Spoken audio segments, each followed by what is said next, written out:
Drop 12 Tier 1 Special Operators into the Karakoram Mountains to eliminate Genghis Khan before the Mongol Empire expands. We will use infrared optics and suppressed rifles to confront the elite Kheshig guard of the Great Khan. Success depends on a precise strike before overwhelming numbers and the relentless mobility of the nomadic tribes overpower our high-tech insertion with limited resources. At 3 in the morning in the Karakoram Range, a dense darkness blankets the headquarters of the Mongol Empire. 12 shadowy figures descend silently from the moonless sky, their specialized parachutes not emitting even the slightest hiss in the air. Equipped with next-generation night vision and thermal imaging, these operators are not human in the eyes of 13th century warriors. They are ghosts from an unimaginable future. At the center of the Ordu base, small reconnaissance drones quietly hover above, transmitting real-time thermal maps of the camp to wearable devices. For the first time in history, the movements of 10,000 Kheshig troops, the most loyal guard of the Great Khan, have been digitized into lifeless dots of light on electronic screens. The battle begins with soft, rhythmic thud sounds. Suppressed muzzles spit brief flashes, sending 5.56mm rounds through the helmets and leather armor of the outer guards before they can raise an alarm. Blood splatters across the steppe grass, yet there are no screams. To the Mongols, this is a spiritual massacre. Their comrades fall from invisible wounds, with no arrows, no blades, only the heat of sudden death. An operator throws a flashbang into a cluster of confused guards. A sharp explosion, accompanied by a blinding white light, tears through the darkness, causing dozens of Kheshig warriors to collapse, clutching their blinded eyes and bleeding ears. In that moment, the operators advance like machines, each shot claiming a life with absolute precision. However, terror cannot defeat the instincts of those born and raised in blood and fire.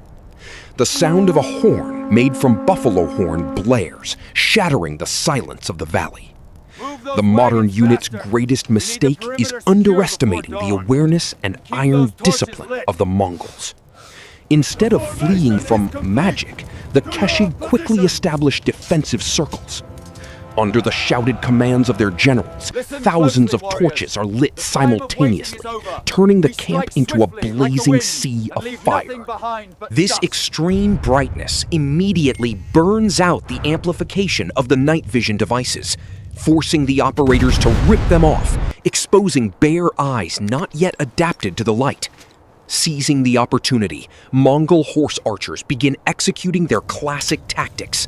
Instead of targeting individuals, they unleash chaotic volleys of arrows into the dark zones where the operators are hiding.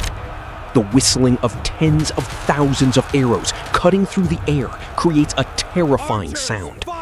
Modern bullets continue to pierce Mongol bodies, but for every one who falls, 10 more surge forward. Kevlar armor begins to bruise under the weight of heavy arrows. Though they cannot penetrate the durable material, the immense mechanical force causes broken ribs, collapsed lungs, and blood being vomited. Close combat erupts as the operators run out of ammunition. High-grade steel daggers clash against the curved blades of the steppe.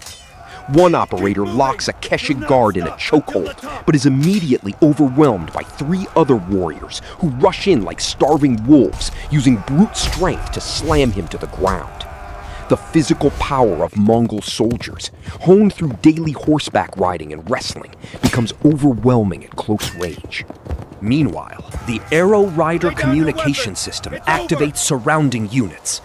The thunder of hooves from all directions echoes like a storm, encircling the 12 exhausted men. As the last operators are pushed back to the entrance of the great tent, they see Genghis Khan standing there. He does not flee, nor does he show fear. With eyes as cold as forged steel, the Great Khan watches the strangers gasping for breath, their armor bristling with arrows like porcupines. He recognizes the value of the thunder weapons in their hands. the operators realize a harsh truth. They may be able to kill a man, but they cannot destroy a will to conquer embedded in the very blood of an entire people. They are overwhelmed, not because of inferiority, but because they have faced the most adaptive war machine in human history. The outcome is not the collapse of the Mongol Empire, but a terrifying turning point for the entire world. Modern weapons are seized. Surviving operators are captured to teach the secrets of steel, of more powerful gunpowder, and of future tactics. History is completely altered. If this scenario truly happened, would today's world still have national borders as we know them? Or would Genghis Khan have achieved his greatest ambition, uniting all of humanity under a single banner through the power of future technology stolen from those who sought to assassinate him? However, the greatest mistake of the Special Operations Unit is underestimating the sharp instincts and warrior nature of the Mongols.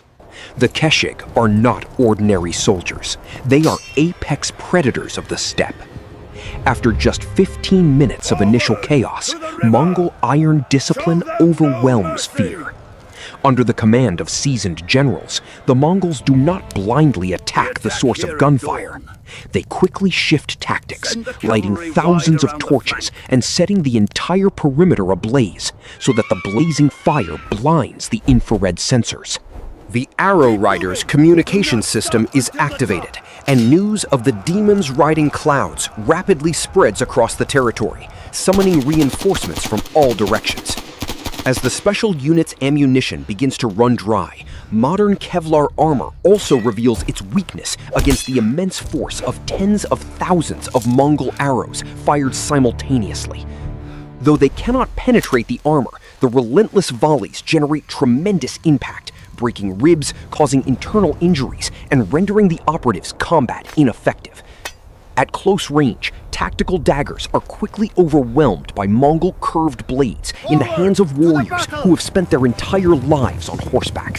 When the final unit reaches Temujin's tent, they realize they have fallen into a perfect trap. The Great Khan stands there, calm within a circle of hundreds of guards, watching the strangers with the gaze of one who has conquered the world.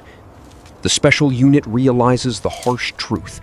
They can change the outcome of a battle with technology, but they cannot change an empire with recklessness.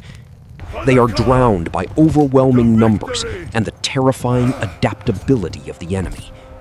The outcome is not the collapse of the Mongol Empire, but a turning point in history. The captured modern weapons will become sacred relics of the Great Khan, and instead of being destroyed, history will be twisted in a far more terrifying direction as the Mongols begin to decipher the technology, transforming their empire into a force beyond time. It is a costly tactical failure, proving that advanced technology cannot replace the will of an empire at the peak of its adaptability. If this scenario truly occurred, would the modern world still have national borders as we know them? Or would Genghis Khan have achieved his greatest ambition, uniting all humanity under a single banner through the power of future technology? Please leave your comment, if that happened.